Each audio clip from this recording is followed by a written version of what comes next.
ሊሆንም አይችልም።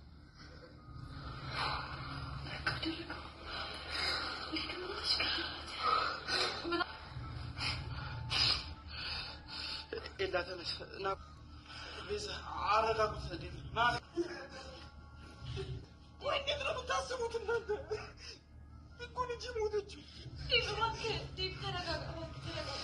ምንድነው የሚያደርጉት ልጅቷ ሞተች ምን ያ ሞተች እኔ ምን አገባኝ እዚህ ዝም ብለሽ የማታውቂው ነገር አለ ቆይ ምንድነው የምትለፈልፉት ሊዱ እኮ ሞተች እንጂ ታመመች አልተባላችሁ ገንዘቡን አለመፈለግሽ በጣም ቆንጆ ነገር ነው ሙሉ ብርሽን ለኔ ለመስጠት ተስማምተናል ስራም ንብረት ምንም አልፈልግም በቃ መልሰኝ ወደ ቤቴ ከተመለሽ በኋላ የኔን ስም አታነሽ ሲልሽ ማለት ነው ነው ለኔ እንደዚህ አይነት ነገር ውስጥ አታስገባኝ እዛ እንደጀመራችሁ እዛው ጨርሱ ያቆልጅ ሙት ቢጂኑ ሊዲያን ማሳክታት ናውልም ቢሆን ደግሞ ከሊዲያ ተወቸው ነው እንደዚህ መረጃ መስጠት ወይም ያልተከሰተውን ተከሰተ ያልተፈጸመውን ተፈጸመ ያልተሰራውን ተሰራ ብሎ የተሳሳተ መረጃን ማሰራጨት ወይም መናገር ለህብረተሰቡም ሆነ ለሰሚው ምን ያህል ግራ እንደሚያጋባና ምን ያህል ሞራል እንደሚሰብር በዚህ ድራማ ላይ ያየነውና የተመለከትነውም ነው። ምሳሌ አድርገውም ሰርተውልናል ማለት ነው። ሰላም ጤና ይስጥልን ውድና የተከበራችሁ የዚህ ቻናል ተከታታዮች በያላችሁበት የዓለም ዳርቻ ሰላማችሁ ብዝት ተረፍ ይበልላችሁ እያልኩኝ ዛሬም በአዲስ ቪዲዮ መጥቻለሁ ማለት ነው። ይህም እንግዲህ አጓጊ ወይም ልብ አንጠልጣይ በሆነው በአደይ ድራማ በክፍል 49 ከዚህ በፊት ያየነውና የተመለከትነውም እንግዲህ ሊዱ ጠፍታ ነበረ። በዛ ላይ ደግሞ እየፈለጓት ባሉበት ሰዓትም ለኤላ ከፖሊስ ጣቢያ ተደውሎ እህትህ እንደጠፋች አመልክተህ ነበር እናም አንድ ሴት በጫካ ውስጥ ወድቃ ተገኝታለች በማለት ጋር ብለህ ያመጣኸኝ ምን አይነት ስራ ነው ታዲያ? አሁን ላይ እንዴት ነው? ልቀቀኝ፣ ከዚህ ቤት መውጣት እፈልጋለሁ ስትል ግን ናኦል አሁን ከመጣሽ በኋላ ወደ ኋላ ማፈግፈግ የለም ይህን ስራ ሳሰሪ በማለት ነበረ እውነታውንም እዛው ላይ ያፈረጠውና እንዲሁም እራሷ ለሌሎች ሰዎች አሳልፎም እንደሚሰጣትና ገንዘብ ተቀብላም እራሷን እንደምትለውጥ የነገራት ነገር ግን ሊዱ ንብረትም ሆነ ገንዘብ አልፈልግም ከዚህ ቤት ይዘይ ውጣ ምንም አይነት ነገር አልፈልግም እያለች እየተፍጨረጨረች ነው። ናኦልም እኔ አለቅሽም አንቺ ደግሞ ገንዘብና ንብረት ካልፈለግሽ አንቺ ከአረቡ ጋር ግንኙነት አድርጊና ከዛ በኋላ ብሩን ለኔ ስጭኝ ሲላት ነበረ። እንደዛም ካልሆነ አንቺ ከወጣሽ ደግሞ አደይንና ለምለምን ለኔ እንድታባቢልኝ ሲል ነበርና እሷም ደግሞ ይሄን በፍጹም አላደርግም አንተ እንዳደረክ አድርግ እንዲሁም ፍቅርና አንተ እንዳወራችሁ እራሳችሁ ጨርሱት እንጂ እኔን ከእንደዚህ አይነት ነገር አታስገባይ በማለት ቁርጥ ያለ መልስ ነበር የመለሰችለት። ነገር ግን ናኦል አሁን ላይም ቤተሰብ አንቺ እንደሞትሽና በህይወት እንደሌለሽ ነው ያወቁት በማለትም ሲነግራት በቃ እሷ ሞተች ብለህ ነው የተናገርከው ዴቭ መሞቴን አመነ ማለት ነው በማለትም ውስጧ እንዳዘነና እንደተከዘም እንዲሁም ከዛ ቤት መውጣት እንደምትፈልግ እየለመነችው ነው። እህት የለህም እናት የለህም እያለችም ስትነግረው ነበር። እሱም ደግሞ እንደማይለቃትና ብርም እንደሚፈልግ ነው የነገራት። ታዲያ ከዚህ ላይ እንግዲህ የተረዳሁት ነገር ቢኖር ሊዱ መጀመሪያ ላይ እንደ አደይ ወይም እንደ ለምለም ምን አይነት ስራ ነው ራስን የሚለውጥ ከፈጣሪ ጋር ደግሞ የሚያጣላ ከሆነና እንዲሁም ስርቆት ሌላ ወንጀልም ከሆነ ይቅርብን በማለት ነበረ የመለሱ። እሷ ግን ያው በየዋህነት ምንድነው ብላ ነበረ ስኬታማ የሚያደርግ ከሆነማ መሄድ እፈልጋለሁ ማየት መለወጥ እፈልጋለሁ በማለት እንግዲህ በገንዛ እጇ ነው ማለት ነው ወደ ናኦል የሄደችው። ናኦልም በእጁ ያደረጋት በእንደዚህ አይነት መንገድ ነውና በተደጋጋሚ እንግዲህ በሆነ ነገር በብልጭልጭ ነገር መታለል እንደሌለብንና አንድ ስራ አለ ተብሎም ሲነገረን በቃ ከጥቅሙ ይልቅ ጉዳቱስ ምንድነው ብለን መርመር አድርገን ወይም መጠየቅ አለብን ማለት ነውና ከዚህ ላይ ማየትና መገንዘብ ያለባችሁ በተለይ ደግሞ ቤዛ አሁን ላይ በጣም ሌሎችን ሴቶችን ለማስጨረስ እንዲህ እያለች ነበረ። ነገር ግን አሁን ላይ በባለፈው ፍቅርና አደይን ደመቅና ኪንጎ ማግተዋቸውም ስለነበር ዴቭና እንዲሁም ኤላም ቢሆን የጠረጠሯቸው እነሱን ነበረ። ነገር ግን እነሱ ምንም አይነት ነገር እጃቸውም ስለሌለበት እነሱ አሁን ላይ እያፈላለጓትና ሊዱንም እየታወራና እንዲሁም ብዙ ጊዜ ስለምታያቸው ሊዱ የት እንዳለችና እውቀቱም ካለሽ ነገሪ በማለት ነበር የነገረቻት። ነገር ግን ቤዛ ምንም እንደማታውቅና ሊዱ እኮ በህይወት የለችም ገሏታል በማለትም ነበር የነገረቻት። ነገር ግን አሁንም ፍቅር እንዳልተሸነፈችላትና ገሏታል እኮ ነው ያልሽ። አሁንም ጭራሽ ሳይታወቅሽ ነገርሽኝ።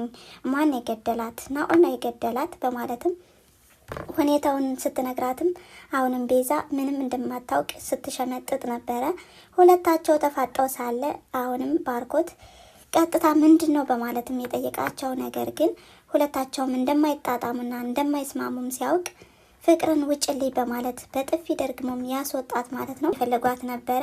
ነገር ግን እሷ ደግሞ ሞተች ሲባል እነሱ ከፖሊስም እየራቁ ስለሆነ መራቅና ከዚህ ቦታ መሸሽ ይኖርብናል እያሉ ነበረ። እናም ሁላቸውም በመደነጋገጥ ላይም ስለነበሩ እና ባርኮቴም አሁን እንግዲህ በባለፈውን ፍቅርና አደይንም ያገቷት እነሱ ናቸው በማለት ቀጥታ ሄዶ ነበር ያነቃቸው።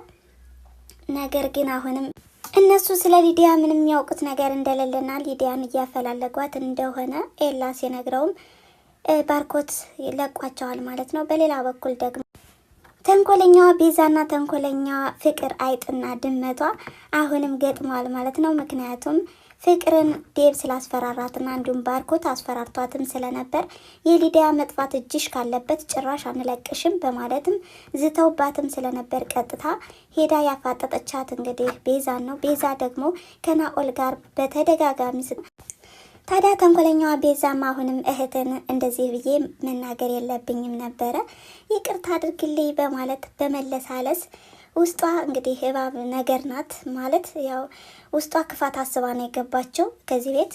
ኤላንም ሆነ ባርኮትን አትፈልጋቸውም። እናም ባርኮትንም እንደምትወደውና እንዲሁም ለቤተሰቦቹ ክብር እንዳላት እየተናገረች ነበረ።